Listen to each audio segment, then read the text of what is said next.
Hello friends, welcome to Henna's Little World.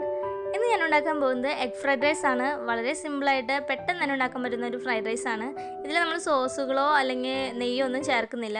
അപ്പോൾ അതെങ്ങനെ ഉണ്ടാക്കിയെടുക്കുന്നതെന്ന് നോക്കാം. അതിനായിട്ട് ഞാനൊരു പാൻ എടുത്തിട്ട് അതിലേക്ക് 2 ടേബിൾ സ്പൂൺ കോക്കനട്ട് ഓയിൽ ചേർത്ത് കൊടുക്കുകയാണ്. ഇപ്പോൾ കോക്കനട്ട് ഓയിൽ ഇഷ്ടമില്ലാത്തവർക്ക് നെയ്യ് ചേർക്കാം കേട്ടോ. ഞാനിപ്പോൾ നെയ്യ് ഇടാത്ത ഫ്രൈഡ് റൈസാണ് ഉണ്ടാക്കുന്നത്. അപ്പോൾ 2 ടേബിൾ സ്പൂൺ കോക്കനട്ട് ഓയിൽ വെളിച്ചെണ്ണ ഒഴിച്ചു കൊടുത്തതിന് ശേഷം അത് ചൂടാക്കിയിട്ട് അതിലേക്ക് കുറച്ച് സ്പൈസസ് ആഡ് ചെയ്യാം. അധികം സ്പൈസസ് ഒന്നും ആഡ് ചെയ്യേണ്ട ആവശ്യമില്ല. ഒരു 4 ചെറിയ കഷ്ണം പട്ട, പിന്നെ 10 ഏലക്കായ, 8 ഗ്രാമ്പു ഇത്രയും ചേർത്ത് കൊടുത്തിട്ട് അത് നല്ലപോലെ നമ്മുടെ വെളിച്ചെണ്ണയിലിട്ടിട്ട് ഒന്ന് ചൂടാക്കിയെടുക്കണം. മീഡിയം ഫ്ലെയിമിലിട്ടിട്ട് നല്ലപോലെ ചൂടാക്കിയെടുക്കുക. അപ്പോൾ ആ സ്പൈസസിൻ്റെ മണമൊക്കെ ഒന്ന് വന്നു തുടങ്ങുമ്പോൾ വേണം നമുക്കതിലേക്ക് റൈസ് ഇട്ട് കൊടുക്കാനായിട്ട്. അപ്പോൾ ഞാൻ റൈസ് ഇന്ത്യ ഗേറ്റിൻ്റെ ബസ്മതി റൈസാണ് യൂസ് ചെയ്യുന്നത്. ടിബാർ എന്ന് പറഞ്ഞിട്ടുള്ള റൈസാണ് യൂസ് ചെയ്യുന്നത്. അപ്പം ഈ ഇന്ത്യ ഗേറ്റിൽ തന്നെ പല ടൈപ്പ് ബസ്മതി റൈസ് ഉണ്ട്. അതിൽ ടിബാർ എന്ന് പറഞ്ഞിട്ടുള്ള ടൈപ്പാണ് ഞാൻ എടുത്തിട്ടുള്ളത്. അത് കഴുകി വെച്ചിരിക്കുന്നതാണ്. 2 ഗ്ലാസ് റൈസാണ് ഞാൻ എടുത്തിട്ടുള്ളത്. അപ്പോൾ ആ 2 ഗ്ലാസ് അരി എടുത്ത് കഴുകി നമ്മുടെ വെളിച്ചെണ്ണയിലേക്ക് ഇട്ട് കൊടുക്കുകയാണ്. ഇങ്ങനെ ഇട്ട് കൊടുത്തിട്ട് വെളിച്ചെണ്ണയിലിട്ട് കുറച്ച് നേരം ഒരു 2 മിനിറ്റ് ഇതൊന്ന് ചൂടാക്കി എടുക്കണം. അപ്പോൾ നല്ല ബസ്മതി റൈസിൻ്റെ മണം ഇങ്ങനെ വന്നു തുടങ്ങും.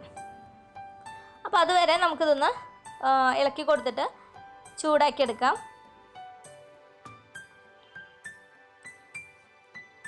എന്നിട്ട് അതിലേക്ക് ഈ ഫ്രൈഡ് റൈസ് എന്ന് പറഞ്ഞാൽ അധികം നമ്മൾ സ്പൈസസ് ഒന്നും ആഡ് ചെയ്യാത്തതാണ്. അതുകൊണ്ട് തന്നെ അതിലേക്ക് ഒരു 3 പച്ചമുളക് കൂടി അരിഞ്ഞത് ഇട്ട് കൊടുക്കാം കേട്ടോ. ഈ സമയത്ത് വേണം നമ്മളത് ഇട്ട് കൊടുക്കാനായിട്ട്. അപ്പോൾ ആ റൈസിലൊക്കെ അതിൻ്റെ ആ ഒരു ഫ്ലേവർ വരും.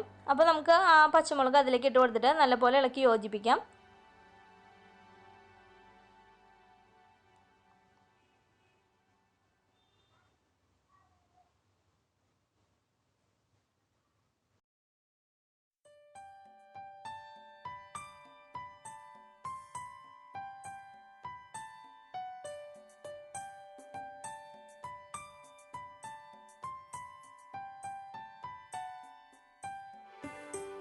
അപ്പോൾ നന്നായി മിക്സ് ചെയ്തിട്ടുണ്ട്. നല്ല റൈസിൻ്റെ മണമൊക്കെ വന്ന് തുടങ്ങി. ഈ സമയത്ത് നമുക്ക് ഇതിലേക്ക് വെള്ളം ആഡ് ചെയ്ത് കൊടുക്കാം. ഞാൻ മുമ്പ് എഗ് ബിരിയാണിയിൽ ഉണ്ടാക്കുമ്പോൾ പറഞ്ഞിരുന്നു 1 ഗ്ലാസ്സിന് 2 ഗ്ലാസ് വെള്ളം വെച്ചിട്ടാണ് നമ്മളിതിൽ വറ്റിച്ചെടുക്കുമ്പോൾ ഒഴിച്ചു കൊടുക്കേണ്ടത്. അപ്പോൾ ഞാൻ 2 ഗ്ലാസ് അരിയാണ് എടുത്തിരുന്നത്. അതുകൊണ്ട് 4 ഗ്ലാസ് വെള്ളം ഇതിലേക്ക് ചേർത്ത് കൊടുക്കുകയാണ് കേട്ടോ. അപ്പോൾ ഈ വെള്ളത്തിൻ്റെ അളവ് നമ്മളെടുക്കുന്ന അരിയുടെ വേവിനനുസരിച്ചിട്ട് വ്യത്യാസം വരും. ഞാനിപ്പോൾ ഇന്ത്യ ഗേറ്റിൻ്റെ ടിബാർ ബസ്മതി റൈസ് ആയതുകൊണ്ട് അതിൽ പാക്കറ്റിൻ്റെ ബാക്കിൽ തന്നെ അവർ അതിൻ്റെ അളവ് എഴുതിയിട്ടുണ്ടായിരുന്നു. അതുകൊണ്ടാണ് ഞാൻ 4 ഗ്ലാസ് വെള്ളം ആഡ് ചെയ്ത് കൊടുത്തിട്ടുള്ളത്. പിന്നെ ഇതിലേക്ക് വേണ്ടത് ഉപ്പാണ്. ഉപ്പ് 1 ടീസ്പൂൺ ഞാൻ ഇട്ട് കൊടുത്തിട്ട് നല്ലപോലെ ഇളക്കി അതൊന്ന് ടേസ്റ്റ് ചെയ്ത് നോക്കുകയാണ്. നമ്മളത് വെള്ളത്തിൽ ഒരു പൊടി ഉപ്പ് കൂടുതൽ നിന്നാൽ മാത്രമാണ് നമ്മുടെ റൈസ് വെന്ത് കഴിയുമ്പോൾ കറക്റ്റ് ഉപ്പ് റൈസിന് ഉണ്ടാവുള്ളൂ. അപ്പോൾ നമ്മൾ ആവശ്യത്തിന് ഉപ്പ് ഇട്ട് കൊടുക്കണം കേട്ടോ. അപ്പോൾ ഇട്ട് കൊടുത്ത് നമ്മൾ ടേസ്റ്റ് ചെയ്ത് നോക്കിയതിന് ശേഷം വേണം നമ്മൾ ഇനി വേണമെങ്കിൽ ഉപ്പ് ഇട്ട് കൊടുക്കാനായിട്ട്. അപ്പോൾ ഇവിടെ ഞാൻ ഇട്ട് കൊടുത്തപ്പോൾ കറക്റ്റ് ആയിട്ടുണ്ട്. വെള്ളത്തിലൊരു പൊടി ഉപ്പ് കൂടുതൽ തന്നെയാണ്. അപ്പോൾ നമ്മുടെ റൈസ് കറക്റ്റ് ഉപ്പായി മാറും. അതിനുശേഷം നമുക്കൊരു ലിഡ് വെച്ചിട്ട് ക്ലോസ് ചെയ്ത് ഒരു 10 മിനിറ്റ് വെയിറ്റ് ചെയ്യാം. 10 മിനിറ്റ് മതി ഇത് നല്ലപോലെ വെള്ളം വറ്റി റൈസ് വെന്ത് വരാനായിട്ട്. ഈ സമയം കൊണ്ട് നമുക്ക് ഇതിലേക്ക് ആവശ്യമായിട്ടുള്ള പച്ചക്കറികൾ റെഡിയാക്കി എടുക്കാം. അപ്പോൾ ലോ ഫ്ലെയിമിലിട്ടിട്ട് നമ്മുടെ അരി കുക്ക് ചെയ്യാൻ വെച്ചിട്ടുണ്ട്. ഇനി ഒരു ഫ്രൈ പാൻ എടുത്തിട്ട് അതിലേക്ക് 1 ടേബിൾ സ്പൂൺ വെളിച്ചെണ്ണ ഞാൻ ഒഴിച്ചു കൊടുക്കുകയാണ്. അധികം വെളിച്ചെണ്ണ ഒന്നും ഒഴിക്കേണ്ട ആവശ്യമില്ല. 1 ടേബിൾ സ്പൂൺ വെളിച്ചെണ്ണ ഞാൻ ഒഴിച്ചിട്ട് ഇഞ്ചി വെളുത്തുള്ളി പേസ്റ്റ് 1/2 ടീസ്പൂൺ ഇട്ട് കൊടുക്കുകയാണ്. ഇഞ്ചി വെളുത്തുള്ളി പേസ്റ്റ് കൂടുതലാവാൻ പാടില്ല. കൂടുതലായി കഴിഞ്ഞിട്ടുണ്ടെങ്കിൽ അതിൻ്റെ ഭയങ്കരമായിട്ടുള്ള ഒരു ഫ്ലേവർ കൂടുതലായിട്ട് നിൽക്കും നമ്മുടെ ഫ്രൈഡ് റൈസിന്. അത് നമ്മുടെ ഫ്രൈഡ് റൈസിൻ്റെ ടേസ്റ്റ് ഇല്ലാണ്ടാക്കും. അതുകൊണ്ട് 1/2 ടീസ്പൂൺ മാത്രം ഇഞ്ചി വെളുത്തുള്ളി പേസ്റ്റ് ആഡ് ചെയ്യുക. പിന്നെ അത് പേസ്റ്റ് ആക്കിയിട്ട് തന്നെ നമ്മൾ ആഡ് ചെയ്ത് കൊടുക്കണം. അല്ലാതെ നമ്മൾ കഷ്ണങ്ങൾ മുറിച്ച് കട്ട് ചെയ്തിട്ട് കഴിഞ്ഞാൽ അപ്പോഴും നമ്മൾ കടിക്കുമ്പോൾ അത് കടിക്കാൻ കിട്ടും. അങ്ങനെ കടിക്കാൻ കിട്ടാൻ പാടില്ല. ഇതിങ്ങനെ നല്ല സ്മൂത്തായിട്ട് അതിൻ്റെ ഒരു ചെറിയൊരു ഫ്ലേവർ മാത്രമേ പാടുള്ളൂ. അപ്പോൾ അത് നല്ലപോലെ വഴന്ന് വന്നിട്ടുണ്ട്. ഈ സമയത്ത് നമുക്കതിലേക്ക് ക്യാരറ്റ് ഇട്ട് കൊടുക്കാം. ക്യാരറ്റ് ഞാൻ 1/2 കപ്പ് ക്യാരറ്റാണ് എടുത്തിട്ടുള്ളത്. അത് 2 മീഡിയം വലുപ്പത്തിലുള്ള ക്യാരറ്റ് ചെറുതാക്കി അരിഞ്ഞിട്ടുള്ളതാണ് കേട്ടോ. അപ്പോൾ ഇങ്ങനെ നീളനെ അരിഞ്ഞത് എന്തിനാണെന്ന് വെച്ച് കഴിഞ്ഞാൽ നമ്മുടെ ഫ്രൈഡ് റൈസിൽ അത് കിടക്കുന്നത് കാണാൻ നല്ല ഭംഗിയാണ്. അതുകൊണ്ടാണ് ഞാനിങ്ങനെ നീളനെ അരിഞ്ഞിട്ടുള്ളത്. പിന്നെ വേണ്ടത് ബീൻസാണ്. ബീൻസ് 1/2 കപ്പ് ഇട്ട് കൊടുക്കണം. ബീൻസും ഇതുപോലെ ഒന്ന് ചെരിച്ച് കട്ട് ചെയ്ത് കഴിഞ്ഞാൽ നമ്മുടെ ഫ്രൈഡ് റൈസിൽ അത് കിടക്കുന്നത് കാണാൻ നല്ല ഭംഗിയുണ്ടായിരിക്കും. ഇത് ഓറഞ്ചും ഗ്രീനും ആയതുകൊണ്ട് തന്നെ നല്ല കളർഫുള്ളാണ്. അതിൻ്റെ കൂടെ നമ്മൾ ഇതുപോലെ അതിൻ്റെ ഷേപ്പ് കൂടി ഇതുപോലെ കട്ട് ചെയ്തെടുക്കുകയാണെങ്കിൽ അത് കിടക്കുന്നത് കാണാൻ ഭയങ്കര രസമായിരിക്കും. ഫ്രൈഡ് റൈസ് കാണാനായിട്ട് നമ്മൾ സെർവ് ചെയ്യുമ്പോൾ അത് നല്ല ഭംഗിയിൽ കിടക്കും. അപ്പോൾ അതിന് വേണ്ടിയിട്ട് ഇങ്ങനെ കട്ട് ചെയ്തെടുത്തിട്ടുള്ളത്. ഇനി അത് നല്ലപോലെ ഒന്ന് ഇളക്കി യോജിപ്പിച്ചിട്ട് നമുക്കതൊന്ന് കുക്ക് ചെയ്തെടുക്കാം. ഇത് വളരെ നൈസായിട്ട് കട്ട് ചെയ്തത് കൊണ്ട് തന്നെ പെട്ടെന്ന് അത് കുക്കായി കിട്ടും. പിന്നെ ഇത് അധികം വെള്ളം ഒഴിച്ച് വേവിച്ചെടുക്കേണ്ട ആവശ്യമൊന്നുമില്ല. ഈ വെജിറ്റബിൾസ് ഒന്ന് ജസ്റ്റ് ചൂടാക്കുമ്പോൾ തന്നെ അത് പെട്ടെന്ന് വെന്ത് വരും. പിന്നെ വേറെ നോൺ സ്റ്റിക്ക് ആയതുകൊണ്ട് അടി പിടിക്കില്ല. വേറെ ഏതെങ്കിലും പാത്രമൊക്കെ ആണെങ്കിൽ ഒരു 1/2 ഗ്ലാസ് വെള്ളം ഒഴിച്ചു കൊടുത്താലും കുഴപ്പമില്ല കേട്ടോ, അടി പിടിക്കാതിരിക്കാൻ. അതിനുശേഷം നമുക്ക് അതിലേക്ക് ആവശ്യമായിട്ടുള്ള ഉപ്പ് ആഡ് ചെയ്ത് കൊടുക്കാം. ഉപ്പ് കൂടാൻ പാടില്ല, കാരണം നമ്മൾ ഓൾറെഡി റൈസിൽ ഉപ്പ് ഇട്ടിട്ടുള്ളതാണ്. അപ്പോൾ 1/2 ടീസ്പൂൺ ഉപ്പാണ് ഞാൻ ഇട്ട് കൊടുത്തിട്ടുള്ളത്. എന്നിട്ട് അത് ഇട്ട് കൊടുത്തതിന് ശേഷം നല്ലപോലെ ഒന്ന് ഇളക്കി യോജിപ്പിക്കാം. എന്നിട്ട് ഒരു 5 മിനിറ്റ് ഇതൊന്ന് കുക്ക് ചെയ്തെടുക്കാം കേട്ടോ. ക്ലോസ് ചെയ്ത് വെച്ച് കുക്ക് ചെയ്യേണ്ട ആവശ്യമൊന്നുമില്ല. അത് ഓപ്പൺ ചെയ്തിട്ട് തന്നെ കുക്ക് ചെയ്തെടുത്താൽ മതി. കാരണം ക്ലോസ് ചെയ്തിട്ടാകുമ്പോൾ അത് നല്ലപോലെ ഭയങ്കരമായിട്ട് വെന്ത് ഉടയാൻ സാധ്യതയുണ്ട്. അപ്പോൾ തുറന്ന് വെച്ചിട്ട് തന്നെ അത് ഇളക്കി കൊടുത്ത് കുക്ക് ചെയ്തെടുക്കുക. ഒന്ന് കടിക്കാൻ പരുവത്തിന് വേണം. അതായത് കടിക്കുമ്പോൾ ഇങ്ങനെ ഇല്ലാണ്ടാവണ പോലെയല്ല, ഒന്ന് ജസ്റ്റ് ഒന്ന് കറുമുറുന്ന് കടിക്കാൻ പറ്റുന്ന വിധത്തിൽ വേണം നമ്മളതിലേക്ക് ഇത് വേവിച്ചിടാനായിട്ട്.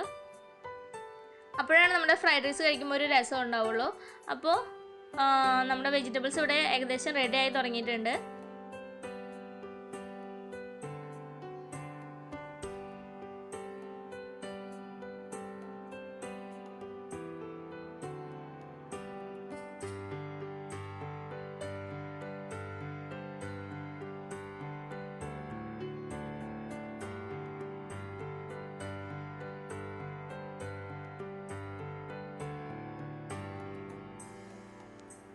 വെജിറ്റബിൾസ് നല്ലപോലെ കുക്കായി വന്നിട്ടുണ്ട്. ഇനി ഒരു മൂടി വെച്ചിട്ട് നമുക്കത് അടച്ചു വയ്ക്കാം. തീ ഓഫ് ചെയ്തിട്ട് അത് മാറ്റി വയ്ക്കാം. നമുക്ക് ബാക്കി വേവ് ഇത് ഇങ്ങനെ അടച്ചു വയ്ക്കുമ്പോൾ ആ ചൂടിലിരുന്നിട്ട് അത് വേവ് കറക്റ്റ് ആയിക്കോളും. അതിനുശേഷം നമുക്ക് ഇതിലേക്ക് ആവശ്യമായിട്ടുള്ള മുട്ട റെഡിയാക്കി എടുക്കാം. അതിനായിട്ട് ഒരു ചീഞ്ചട്ടി എടുത്തിട്ടുണ്ട്. അതിലേക്ക് 1 ടേബിൾ സ്പൂൺ വെളിച്ചെണ്ണ ഒഴിച്ചു കൊടുക്കുകയാണ്. ലോ ഫ്ലെയിമിൽ വേണം നമ്മൾ തീ വയ്ക്കാനായിട്ട്. അതിനുശേഷം അതിലേക്ക് 2 മുട്ട പൊട്ടിച്ചൊഴിച്ചിട്ടുള്ള മിക്സ് ഒഴിച്ചു കൊടുക്കുകയാണ്. പിന്നെ അതിലേക്ക് വേണ്ടത് ഉപ്പാണ്. 1/4 ടീസ്പൂൺ ഉപ്പാണ് ഞാൻ ആഡ് ചെയ്ത് കൊടുക്കുന്നത്.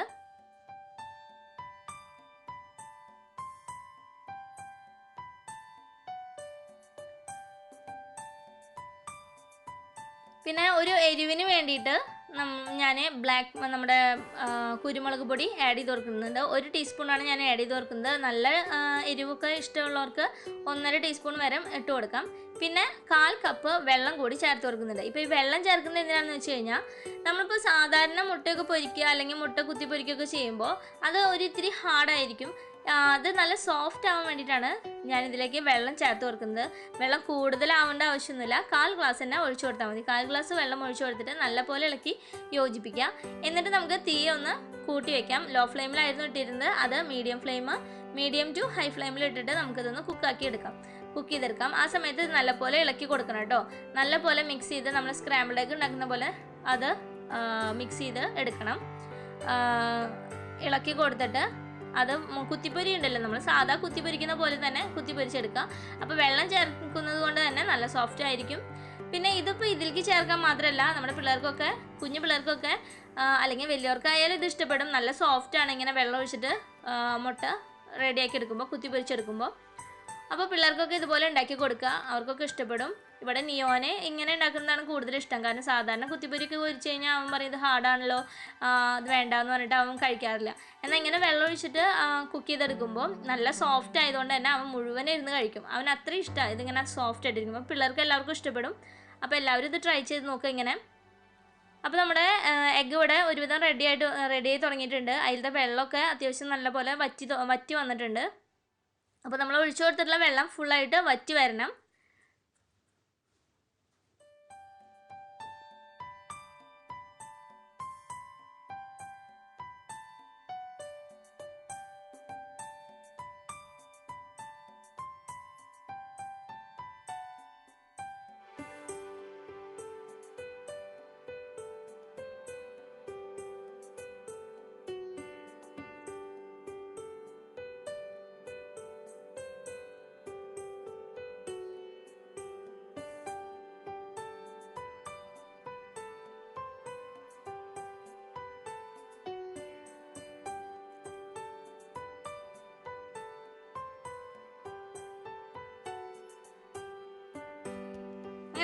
എഗ്ഗ് റെഡി ആയിട്ടുണ്ട്. ഇനി നമുക്ക് നമ്മൾ ആദ്യം റൈസ് റെഡിയാക്കാൻ വെച്ചിരുന്നു. ഇപ്പോൾ 10 മിനിറ്റ് കഴിഞ്ഞു. അത് ഓപ്പൺ ചെയ്ത് നോക്കാം. ഇതുപോലെ ഒരു ഫോർക്ക് വെച്ചിട്ട് നമുക്ക് ഇളക്കി കൊടുത്താൽ മതി കേട്ടോ. വേറെ കയ്യിൽ വെച്ചിട്ടൊക്കെ ആകുമ്പോൾ അത് ഉടയാൻ സാധ്യതയുണ്ട്. അപ്പോൾ ഫോർക്ക് വെച്ചിട്ട് ഇളക്കി അത് കറക്റ്റ് വേവായിട്ടുണ്ട്. ഇനി നമുക്കൊരു കയ്യിൽ വെച്ചിട്ട് അതൊന്ന് മുഴുവനായിട്ട് ഒന്ന് മിക്സ് ചെയ്ത് കൊടുത്തിട്ട് അതൊന്നും കുറേശ്ശെ എടുത്തിട്ട് ഒരു ബൗളിലേക്ക് മാറ്റി വയ്ക്കാം. റൈസ് ഇവിടെ കറക്റ്റ് വേവാണ്, കാരണം വെള്ളമെല്ലാം നല്ല പോലെ വറ്റി വന്നിട്ടുണ്ട്. റൈസ് അധികം വെന്തുടഞ്ഞിട്ടൊന്നുമില്ല, നല്ല കറക്റ്റ് വേവായിട്ടുള്ളത്. അപ്പോൾ നിങ്ങൾ വെള്ളം എടുക്കുമ്പോൾ കറക്റ്റായിട്ട് എടുക്കാൻ ശ്രദ്ധിക്കുക. ഇനി കുറച്ച് റൈസ് എടുത്തിട്ട് നമുക്കൊരു ബൗളിലേക്ക് മാറ്റി വയ്ക്കാം. നമ്മൾ സാധാരണ ബിരിയാണിയൊക്കെ ഉണ്ടാക്കുമ്പോൾ ദമ്മിട്ട് വെക്കില്ലേ, അതേപോലെ നമ്മുടെ വെജിറ്റബിൾസ് ഇതിനുള്ളിലേക്ക് ഒന്ന് വെച്ച് സ്റ്റഫ് ചെയ്ത് കൊടുക്കാനാണ്. അപ്പോൾ അതിന് വേണ്ടിയിട്ട് കുറച്ചെടുത്ത് മാറ്റി വെച്ചിട്ടുണ്ട് ഞാൻ ബൗളിലേക്ക്. ഇനി ബാക്കിയുള്ളത് നമ്മൾ ഏത് പാത്രത്തിലാണോ ഇത് വെക്കുന്നത് ആ പാത്രത്തിൻ്റെ അടിയിൽ നല്ലപോലെ ഒന്ന് സ്പ്രെഡ് ചെയ്ത് കൊടുത്തിട്ട് അതിന് മുകളിലേക്ക് നമ്മൾ റെഡിയാക്കി വെച്ചിട്ടുള്ള വെജിറ്റബിൾസ് ഇട്ട് കൊടുക്കാം.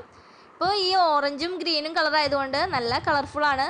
നമുക്കിപ്പോൾ വേറെ കളറൊന്നും ആഡ് ചെയ്യേണ്ട ആവശ്യമില്ല. പിന്നെ ഈ ഫ്രൈഡ് റൈസിലായാലും അങ്ങനെ അത്ര അധികം കളേഴ്സൊന്നും ആഡ് ചെയ്യില്ല, പിന്നെ സോസുകളാണ് ആഡ് ചെയ്യുക. ഞാനിപ്പോൾ സോസുകളൊന്നും ഇതിൽ ഇട്ട് കൊടുക്കുന്നില്ല കേട്ടോ, ഒഴിച്ചു കൊടുക്കുന്നില്ല. വളരെ സിമ്പിളായിട്ട് പെട്ടെന്ന് ഉണ്ടാക്കാൻ പറ്റുന്നൊരു ഫ്രൈഡ് റൈസാണ് ഉണ്ടാക്കുന്നത്. അപ്പോൾ നമ്മൾ വെജിറ്റബിൾസ് ഇതിലേക്ക് സ്പ്രെഡ് ചെയ്ത് കൊടുത്തിട്ടുണ്ട്. മുഴുവനായിട്ട് സ്പ്രെഡ് ചെയ്ത് കൊടുക്കുക.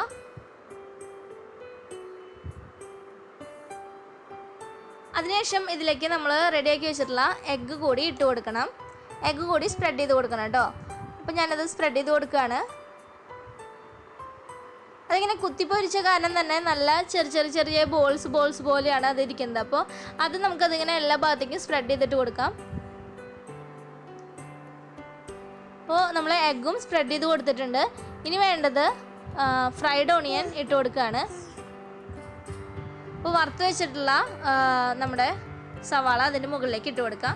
പിന്നെ സവാള വറുക്കുമ്പോൾ അധികം കരിഞ്ഞു പോകാതിരിക്കാൻ ശ്രദ്ധിക്കണം. കാരണം കരിഞ്ഞു പോയി കഴിഞ്ഞിട്ടുണ്ടെങ്കിൽ കുറച്ച് കരിഞ്ഞു പോയാൽ തന്നെ നമ്മുടെ കരിഞ്ഞതിൻ്റെ ടേസ്റ്റ് ഭയങ്കരമായിട്ട് നമ്മുടെ ഫ്രൈഡ് റൈസിൽ വരും.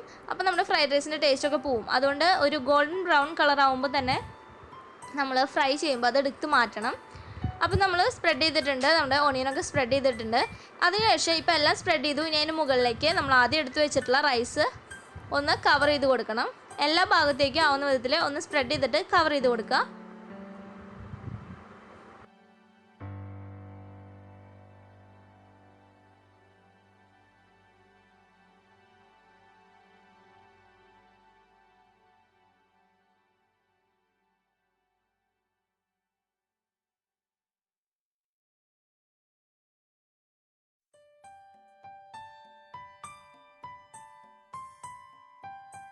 അപ്പോൾ റൈസ് നമ്മൾ എല്ലാ ഭാഗത്തേക്കും ഒരുപോലെ സ്പ്രെഡ് ചെയ്തിട്ടുണ്ട്. ഇനി അതിന് മുകളിൽ ബാക്കിയുള്ള വറുത്ത് വെച്ചിട്ടുള്ള ഓണിയൻ കൂടി നമുക്ക് ഇട്ട് കൊടുക്കാം. ഈ സമയത്ത് കാഷ്യൂനട്ടും അതുപോലെ കിസ്മിസും ഒക്കെ ഇഷ്ടമുള്ളവർക്ക് അത് വറുത്തിട്ട് ആഡ് ചെയ്ത് കൊടുക്കാം കേട്ടോ. ഞാനിപ്പോൾ അതൊന്നും ആഡ് ചെയ്യുന്നില്ല, ജസ്റ്റ് ഫ്രൈഡ് ഓണിയൻ മാത്രം ഇട്ടിട്ട് സ്പ്രെഡ് ചെയ്യുന്നുള്ളൂ. അപ്പോൾ അങ്ങനെ സ്പ്രെഡ് ചെയ്ത് കൊടുത്തിട്ടുണ്ട്. അതിനുശേഷം ഒരു മൂടി വെച്ചിട്ട് കവർ ചെയ്ത് ഒരു 5 മിനിറ്റ് നമുക്ക് ലോ ഫ്ലെയിമിലിട്ടിട്ട് ഇതൊന്ന് ചൂടാക്കി എടുക്കണം കേട്ടോ. അപ്പോൾ എല്ലാം ഒന്ന് മിക്സ് ആവാൻ വേണ്ടിയിട്ടാണ്. അത് മിക്സ് ആവുമെന്ന് വെച്ചാൽ അതിൻ്റെ ആ ഒരു ഫ്ലേവർ എല്ലാത്തിലേക്ക് എത്താൻ വേണ്ടിയിട്ടാണ് ഇങ്ങനെ അടച്ചു വെച്ചിട്ട് നമ്മൾ ചൂടാക്കി എടുക്കുന്നത്. ഇപ്പോൾ 5 മിനിറ്റ് കഴിഞ്ഞു. നമ്മുടെ ഫ്രൈഡ് റൈസ് റെഡി ആയിട്ടുണ്ട്. വളരെ സിമ്പിളായിട്ട് പെട്ടെന്ന് തന്നെ ഉണ്ടാക്കാൻ പറ്റുന്ന ഒരു ഫ്രൈഡ് റൈസാണ്. ഇതിലിപ്പോൾ എഗ്ഗ് ചേർത്തിട്ടില്ല എന്നുണ്ടെങ്കിൽ നല്ല അടിപൊളി വെജിറ്റബിൾ ഫ്രൈഡ് റൈസ് ഇത്രയേ ഉള്ളൂ. അപ്പോൾ എല്ലാവരും ഇത് ട്രൈ ചെയ്ത് നോക്കുക. വളരെ സിമ്പിളായിട്ട് സോസുകളോ അല്ലെങ്കിൽ നെയ്യൊന്നും ചേർക്കാത്ത സിമ്പിൾ ഫ്രൈഡ് റൈസ് റെഡിയായി. അപ്പോൾ എല്ലാവർക്കും ഇഷ്ടമാവുമെന്ന് വിചാരിക്കുന്നു. ഇഷ്ടപ്പെട്ട് കഴിഞ്ഞാൽ ലൈക്ക് ചെയ്യാനും ഷെയർ ചെയ്യാനും കമൻറ്റ് ചെയ്യാനും മറക്കരുത് കേട്ടോ.